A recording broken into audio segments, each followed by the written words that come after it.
is the Fitzy and Whipper with Kate Ritchie podcast. How good is that? It was that young woman who won tickets to see Taylor Swift, and her whole wedding was going to be Taylor Swift themed. Her husband, you don't need to repeat everything I'm saying. The husband was on board. I think their first song was going to be Taylor Swift. Everything was catered to a Taylor Swift Did you theme. see over in Vegas, a Rabbitohs couple got married in Vegas, not with Elvis there, with Reggie the Rabbit. No, they didn't. Yep, the Rabbitoh mascot, Reggie the Rabbit, walked her down the aisle in Vegas. If you love the bunnies. And they got married. And then They sang What's the South song? Russell Crowe presented the couple with the Book of Feuds, which you have during your marriage. Is that right? Yeah, and then George Pickens was there on the wedding night. Oh, that's weird. How lovely. Boys to Men. I mean, I think there's some big ones. We have come on an end of the road. Gone to the end of the road. No, that's... Yeah.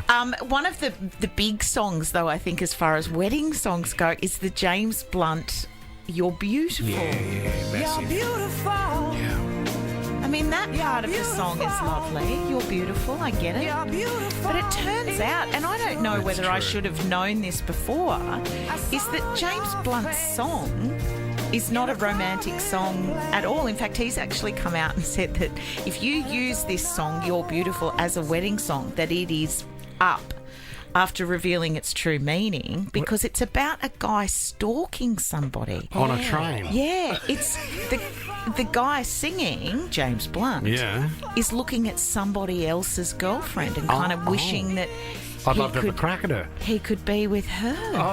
So So it's kind of fancying somebody. It's like Jessie's Girl, but a more romantic version. It's known as a blunt hunt. Being a professional stalker yourself, Tom, does this strike a chord with Do you? you normally do it on a To train? change my song now, guys. That's very disappointing. I'm glad he didn't write a song called I'm in the sand dunes with a pair of binoculars, because that's sort of more Tom's style. Well, that's quite wordy. Didn't you get married on a football oval? Yeah, we did, and it was tough because BJ and I have different musical tastes. She wanted Kylie Minogue and Jason Donovan's especially for I you. No, she love that didn't. song. Yeah, well, I wanted something a little bit harder, I think. Something that was a bit more rock and roll. But we ended up combining our musical tastes and ended up with True by Spandau Ballet. So was this the first dance or down the aisle? This was the wedding waltz. Down the aisle. We did have Blower's Daughter by Damien Rice. Did you? Yeah, I think that was down the aisle. I think that was maybe my first dance. And then This song. Yeah. at the end of the night, we had Cannibal Corpse. What? I think. What? What is that? No. I And actually... ended with a bit of Pantera and Anthrax. Pantera's in town in a minute, I Yeah, they're think. coming. They're on their way. I did see for the our wedding. poster. You're renewing your vows with Pantera. Yeah. I've just messaged Troy Casadei, but he hasn't messaged me back. What did you have? He re-recorded one of his songs, and He's that was also- the song I walked down the aisle to. Well, it wasn't an aisle because I got married in a field. You've always loved the country, haven't you? Yeah. Was I'll did you- end up back there one day. Was it hard to ask him? Because you don't want to ask an artist. I mean, Troll's dog. No, he actually, I think from memory, it was a long time ago, 2010, I think he offered because as like a wedding kind of gift kind of. Oh, good on that's him. beautiful. Well, see, Whipper hounded Daryl Braithwaite. I think you ended up having to pay for this, didn't you? No, I didn't. Did you have Daryl Braithwaite at your wedding? No, I didn't, because he couldn't turn up. He was busy that day, Kate. He But gets what I paid a lot of did, money. I did a version of Horses for Lisa, because it was her favourite song. Called Courses, and it was No, about no. a degustation he had. Daryl and I sang you the song, and we recorded it. Have you got it? I did a whole film clip, Kate. It's gonna be a little Lisa. Yeah. She'll go riding on the horses. Yeah. Way up in the sky, little Lisa. Did you really do that and play it on the wedding day? Do you know what I love? She's not that little. Should we put that film clip up? We did a whole film clip. Clop. You've got too much time on your hands. They did it in New Zealand as well. They did a whole full clock. This is the Fitzy and Whipper with Kate Ritchie podcast. How fun's arguing, hey? And having arguments at home. What are you talking about? No, what I'm saying is, I'm being a little bit sarcastic around the. Some people love a good fight, don't they? They cannot get enough of it. In fact, they will try and niggle and niggle. Oh, they will do everything they can to get a fight. I was thinking about this the other day. I don't know about your parents, but my mum and dad, my gosh, the arguments that they would have would go on for hours. And that's what I mean, and with no end in sight. Quite often, it's lack of sleep, irritability, worry about the weekend, worrying about money, all of that kind of thing. Financial stress is a big one. Exactly. How do you even know in the end what you're fighting about? No. There is no end in sight. You lose track of it. Yep. Here's a technique for you. I mean, it's come from... Yell louder? Yeah, exactly. Leave for 3 days. You know what? Go drinking. Hook up with an ex. Go drinking for 3 days and disappear. Fall off the radar. Benders are quite beneficial sometimes. Oh, they're so fun, idea. aren't It's a good they? When idea. you're the one at home calling, trying to find Again. whether they've And again. died. And again. Anyway, so this is a bit of fun, and it's not going to fix the big problems. Let's be honest. But if there's just, we're just fighting now, and we really feel like we don't like each other. Austin and Annie are their names, not Annie the dog from my house. No. They are a couple. They're in North Carolina, and they've got this fantastic technique. So when they're kind of arguing and they just can't get to the end of it and they don't know how it's going to be resolved, they've got it. It feels like sorcery, doesn't it? But what they do is they have party hats. And when they know they've reached that point in the argument, but one is not going to apologise to the other, and it's like, can we just eat dinner in peace now? Or do we need to keep being cranky and slamming things in the kitchen? They pop their little hats on. They put their party hats on. It's a great idea. Oh, I think it's a great idea because it breaks the rhythm does. of the argument. In some ways, they can look at each other and think, okay, I admit, without saying it, I'm wearing a party hat. I know I'm being ridiculous. You might not admit it, but you know you're being ridiculous. Let's just get on with it now. If Kate Ritchie's in an argument, Fitz, do you think she would ever put the party hat on? This is the thing. This is not what... Not No, for no, one no. second. This is not Forget what about this- it. If someone else put the party hat on, you'd burn it. No, I don't have to put the party hat on. Well, here she I would goes. go to the kitchen, I would get the party hat out of the fourth drawer, which is where we keep our party hats, and I'd hand them out to everybody else in the house. Would you? And not put one on yourself to say that I'm okay with everything? I'd have It a big is. hat. I'd have a You'd bigger, have the biggest bigger party hat hat. with a feather. Would you? Off to the races? Yeah. And- I'd go to the garage and I'd pull out my hats from all the, that I've worn to Flemington that I don't wear anymore. And seriously, the mice are eating them. You know you're getting old when the mice are eating your hats. And you would put on your hat and you would look at that other person as they put their hat on and you would think to yourself, I'm going to take you for everything else except that party hat. Yeah, Kate would put a fascinator on and then would have a go at her partner for not commenting on how good it looks on it. I was trying to help. I was trying to save your marriage, Look at her, Fitz. go and put your party hat on. Now she's cracked it. Go and put your party hat on now and see if it works. Well, that didn't go the way it was planned. Or do you want to borrow Tommy's fedora this morning, which looks Oh, thank you. magnificent? Is it Hard to get headphones on, mate. better than my leather cap? Oh, that's different again. Put that one on, Kate, and see if the argument settles. You're just so rude. Do you know what? For two people who've never lived with me, you seem to know a lot about me. The Fitzy and Whipper with Kate Ritchie podcast. All right, my reply. I just got a text from my mom. Yes, because I'm a textpert, an expert at texting. Write my reply. Got a text message here from Georgia. Okay, I'm ready. Georgia Love? No, it's not Georgia Love from The Bachelorette. No, Yeah. was she? There you go. Is But it she Cam? did. Is She she- did much more. Oh, Lee. No, Lee. She did much more than the Bachelorette. Yeah, of course she did. She was a news reporter. She was And at Channel does. 10, I think. Georgia wants us to help her draft the first message. She's wondering if this is a little too harsh. Georgia's 25 and has been on and off with Liam, who's 28. In her prime, too early to be settling down. For almost a year. You know, prime. I'm 45. I'm in my prime. You're warming up. You are warming up. Can we go through a few of your text messages? Absolutely not. Can I have a look in your WhatsApp? When I want to be sacked. Cancelled. Okay, go. She opened up to him only to be continuously strung along with promises of maybe, so doesn't know where she stands. So she has written this message. Have I got this right, Jess? She's written the message here. Yeah, that's right. Oh, my God. Wanting an answer, a bit more black and white. What's going on? Pretty much. She's sick of the games, it sounds. Hi, it's me. It's an interesting one. What? Hi, it's me is very personal, but also a little bit jarring. Is there a joke in there? No, It has to be a joke. No. Why is there a joke? Well, he obviously must know her really well. Yeah. Okay. Of course, they've been on order for a year. Hi, it's me. To be honest, I think I've had enough of the games. I've put all my feelings on the table. I've told you that I love you and I can't be left questioning. I'm heading down the coast at 6 p.m. If you're at my front door by then, come with me and we can give things a go. If not, I wish you all the happiness in your search for love. Wow.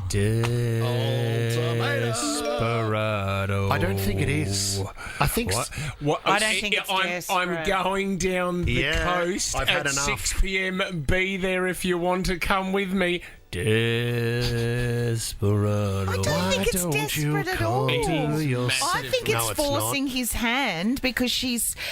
She's had a gut full of stuffing around and being left in the unknown area. But the thing is with ultimatums, don't make them if you don't want the reply, because it may not be what you were hoping for. He may not be there at 6 o'clock, and the last thing she can then do is backtrack. Yeah. You can't set a boundary and then not stick to it she's saying because all you or were nothing. weak. Yeah, I know, but she has also backed herself in to the corner. I hope she's not just testing him and You she think it's a believes false in play, it. do you? Well, it could be. People do it all the time. Hi, it's me as a and then they stern- cry about the answer they get. Hi, it's me as a stern answer. Yeah, why do you need to introduce yourself as that if Stern- you've been stern together opener. for a year? Hi, it's me. No, it's not. That's the way you're reading. Hi, it's me. But you don't even Hi, have to. it's You me. don't even have to introduce yourself. Just go, hey. That's all you need to write. Like, to be honest, I think I've had enough of the games. I understand that. Cluedo, No. Yahtzee. I've put, not and a- she's not a board saying game she's fan. obviously this is where the anger's come from, because she's saying I've put all my feelings on the table. Yeah. And she's now reinforcing. I've told you that Operation. No. I've told you that I love you, but I can't be left questioning. I feel a bit for Georgia. So do I. I'm heading down the coast at 6 p.m. I think the intensity of the moment, right? If he's keen on her a little bit, he's going to be there by 6 o'clock on the front doorstep. I think he might also be the think he's kind of gonna guy balk, that don't you? doesn't like having his, hand But see, Forced. in a relationship, there's usually one spontaneous person and the other one isn't. This is the other. The guy. What? How can you give you that much time and then go? Oh, wait up. Right, okay, I'm just going to pack everything up. I got footy training tonight, but I'll go down the coast with it. Well, do you love her or not? That's what she's saying. Do you love me or not? But you can't put an ultimatum and go, if you love me, meet me at my house by 6, I'm going down the coast. Why not? It's ridiculous. Maybe if you're happy to stand by imagine it, you are. Imagine her standing there with the car keys in hand in the driveway at 5:59. What, her Australian Zoom uniform? What? Her car keys? No, her car keys. Us. And I then don't have my bell here. waiting till 6:05, and he's still not there. Like, how long do you 6:05? wait? Do you go and put fuel in the car and come back, swing past the Yeah, driveway? it's now 7 o'clock at night and he's still not there. Still not Let there. it And go, then love. you drive the whole way down the coast in tears, and then Yep. you take him back in 3 days. Oh, well done, darling. Okay, Richie's been there. Hannah in Barara Waters. Hello, Han. Hi, how you going? What do you think of the message? I mean, is it a good move to sort of play the forceful hand? Oh, I think if that's where you're at in life, that you just want to sort of give I them agree. a challenge and give them an ultimatum, then yeah, sure. I mean, Yeah, if it's I on agree. on and off for 12 months, it's fair to say, are you in this or not, don't you think, Hannah? I do. I agree. Hannah, She's 25. By the Move sounds on. of it, Hannah, you do it in a more harsh way. You just confront them straight up, Hannah. Yeah, I mean, it's been a while since I've had to do that, but I'm sure I will, yeah. I'm going down the coast, don't bother. Yeah, what's your relationship status at the moment, Hannah? I've been married for 15 years. Okay. You don't sound very happy. Yeah, very happy. What's his name, Hannah? Oh, you don't have to... Mark? Mark, yeah. Hi, okay. Mark. Yeah, He's a lucky man. He's down the coast by himself now. Playing Trying to get Cluedo. away. He didn't wait till 6. He left at 3. His khakis. That's the worst joke. This is the Fitzy and Whipper with Kate Ritchie podcast. We love having this lady in the studio. First of all, she's one of the warmest embraces that you know. Can hug. Maggie Dent can hug. Love a hug. But she's also got a brand new podcast out. The Good Enough Dad is available now. Listen to it wherever you get your good podcast from. She made Kate get very emotional the last time she was in the studio. It's the magnificent Maggie Dent. Welcome! Maggie, do you know Welcome, what? Maggie. You feel like, to me, everyone's mum. And when you come in here and you give us a hug, it just feels like I'm in a safe space. Isn't that just gorgeous? We can talk about considering anything, you know. that my own mum was really cold and aloof. Like, Was she? Yeah. Gave you nothing? How many children in your family? 6. Did that crush you? Yeah, but she came from a family of 12 Oh, my in God. Sydney with lots of poverty. All the reasons why she would find it hard to do attachment. Can I ask a question? It really took my breath away when I saw a headline that said that in Florida, they were looking to ban social media for kids under the age of 16. And I thought to myself, my God, if I could put money towards anything or make any effort to contribute to that movement to stop it till the age of 16, then I'm 100% behind it. Can you give us some indication of how bad it is? Yeah, well, the stats just keep getting worse and worse. And I think the other day when, the Meta boss was out there saying, I don't think it contributes. They have evidence. Oh, of course. And we also know the earlier you get a smartphone, the more significant your chances of mental health challenges from 18 to 24. We know it's a massive contributor to our girls', terrible sense of self and also their mental health. We've got the evidence. So, it's really difficult. Why are we not doing something as a nation about this? No, because the tech companies have got a lot of money, right? At the end of the day, they actually don't care that they're damaging our kids. No, of course not. It's a bit like the cigarette and tobacco companies don't care that vaping hurts our kids. They're about making money out of our kids. And I'm with you. Why aren't we There must be outraged? some way to stop it. Why aren't we outraged? I want to watch what happens in Florida as the template for hopefully what can roll out in other parts of the world. If it's not the phone in the classroom, it's their device that they're using for their learning, that they're suddenly just watching YouTube videos, but they're not concentrating. And the long-term impact, I think, is you need to be able to concentrate and focus to learn well at any age. And they're noticing that is exactly what's not happening with today's brains. Because I do know some people who have slightly older children than my daughter, who is 9. So they're in that kind of tween, early teen boys gaming. And what they have said is, and these parents are quite active themselves, they say things to me like, I cannot get my children out of the house. I cannot get that device from them. If I attempt to do that, it is all hell breaks loose in the house. And there's part of me who has not yet reached that stage. I'm thinking, just take the iPad off them. Yeah. But apparently it's not that easy. It feels as though there are young teens or boys and girls who are in charge of the household by their mood and addiction to devices. How do you implement change if you're already too far down that track? You've painted it so accurately, Kate. And, there's a couple of things that we've done along the journey, and I really look to the expert. You've just got to do this thing very gradually. And one of the things that really does improve it is that there's something you get that means you block the Wi-Fi for your own home. So you start with a big conversation that says we're realising it's getting problematic, but we're also using our devices too much. Yep. So this family is going to wind back the amount of time, and the amount of time will be let's be reasonable. Say they're doing 3 hours gaming a night. Yep. We're just going to wind it back to 2.5 hours for a couple of weeks. Yep. But also, you don't get to go gaming till your homework's done. So we're just going to put some slight shifts in, because you try and look at all our best New Year's resolutions. You can't change habits quick. But while you're doing it, you're also stoking your relationship. So you eat more ice cream. You're nicer to them, right? You just They do get their everything. favourite dinner. We're having curried sausages tonight. Right. Yeah, whatever it is. So in other words, you're doing it from a space of love rather than all the old stuff that says, just do it. Punishment. Because they're teenagers. Well, it's a bit like if we had to give up coffee overnight. Oh, we're not we doing had that, to, Maggie. we wouldn't be Right? nice humans, would we? No. So it's a very gradual thing, and it's a full-time job for today's parents. My heart goes out to you. I was lucky. I can't imagine what would have happened with my 4 boys with gaming in one house. Oh, wild. The Fitzy and Whipper with Kate Ritchie podcast. Just having a bit of a laugh at the party that took place. It was so much fun. Ted was so excited. He had 24 mates for his 9th birthday. 24? Yeah, Wow. 24 mates. I know, that's what I thought. And when the kids got dropped off, because they're at their age now where the parents don't have to hang around, they're just dropping the kids off. I was like, all the parents are going, geez, you're brave. Geez, you're brave. Like one after that. And I thought, what's the big deal here? Before the movie had started, there was just rumbles going on everywhere. Headlocks, chokeholds. All boys? Yeah, all boys.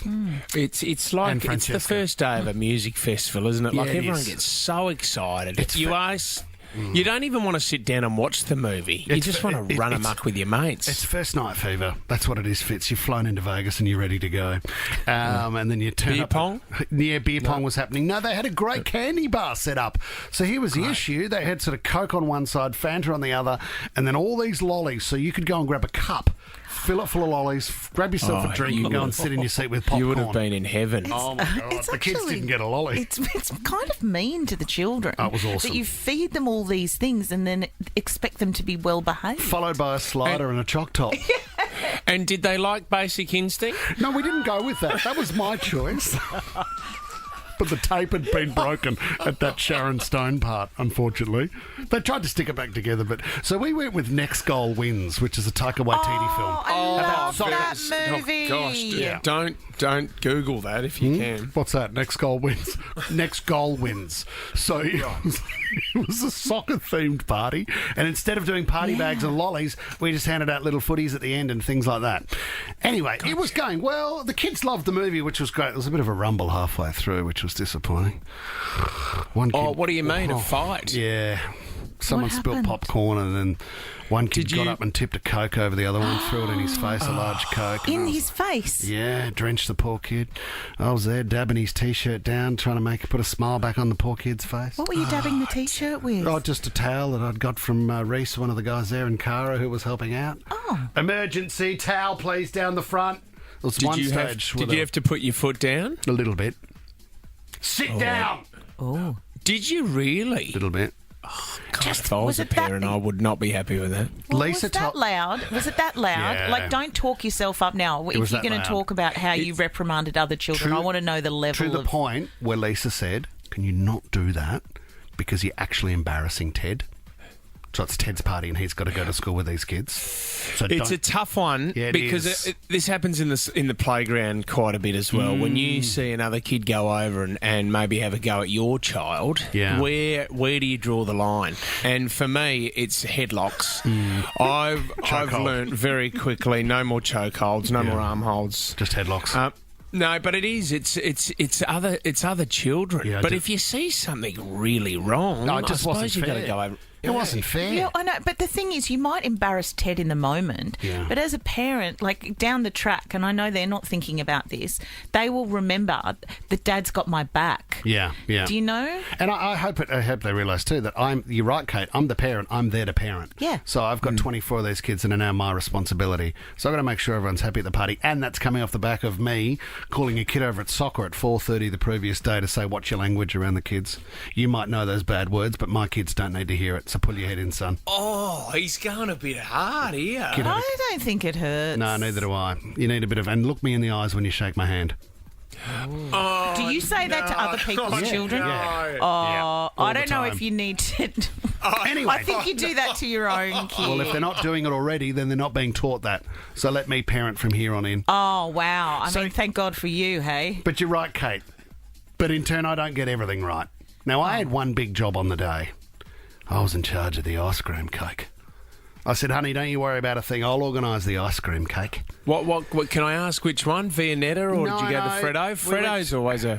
Tommy, okay, you might know. Badella, is it? You know, the oh, yeah, in Wallara. Yeah, they do the ice cream cakes. And is it ice cream, though? Because I know I do bang on about this, but most ice cream cakes are ice confection. Kate, there is nothing dairy about them. They own the dairy farm and they have an outlet where they make the ice cream at the shops, and the milk comes from their farm to the shop to make the ice cream cake. Yeah, but not cake. Everyone has $1,000 to spend on it was $65. Wow. Anyway. For an ice cream cake. Yeah, that's all right. Mate, had all the fancy stuff He on had to top. feed all the... Did it feed everybody? Bloody big cake. Here was the problem. I said to Lisa, I'll go and pick it up and I'll go and put it in the back fridge. Now, I keep her away from the fridge and the freezer out the back because the one fridge is full of beer, the other fridge, which is the freezer, it's full of bait for fishing. Oh. And I thought, if we're only going to put it in there for overnight... bait. How often do you fish? Quite a lot. So I said, if we're only going to be... The cake's going to be in there for maybe 16 hours, 20 hours. How bad can it be? With bait? Would anybody notice? And it's frozen. It would stink. Would it? Does it stink? Isn't it frozen? Yeah. It's odourless. We were getting in the car. Ted started to turn his head a little bit towards the cake, so I hit record to get some feedback. It's more just... It smells like fish. No, it would be part of the... Maybe a bit of the box, where the box was sitting possibly, but it's certainly once you take it out of the box. What we'll do... Does it smell like fish? Yeah, it smells terrible. It smells like fish. Do you like the look of it too? Yeah, I like the look of it, just it smells terrible. Let me smell. Come on, we're going to go, guys. Can everyone start getting in the car, please? Francesca, have you still got the candles? Yes, we still got candles. Why does it smell like fish? Well, it's just because it was had it in the freezer where the bait goes. Mike? Seriously? People like fish, people like ice cream. It's an Oreo ice cream cake that smells like fish. It's not funny. Bad start. I got a not funny before the party had started. Oh, well, that was the bit I was concentrating. You can hear the intensity in Lisa's voice. Yeah, lowered voice. You got the candle still, Francesca? Okay. You would have felt so barren in that car. Oh, mate, I didn't know what to do. I just wanted to get to the cinema and hope that the fish had stayed on the box and not into the old rainbow ice cream. Anyway, happy birthday, son. I think we did a good job. A couple of rumbles and a fish-smelling cake. I'll do all the parties from here on in, guys. You're a great dad. Great dad to everyone, it seems. Great dad to everybody. Fits in Whipper with Kate Ritchie is a Nova podcast. For more great shows like this, download the Nova Player via the App Store or Google Play. The Nova Player.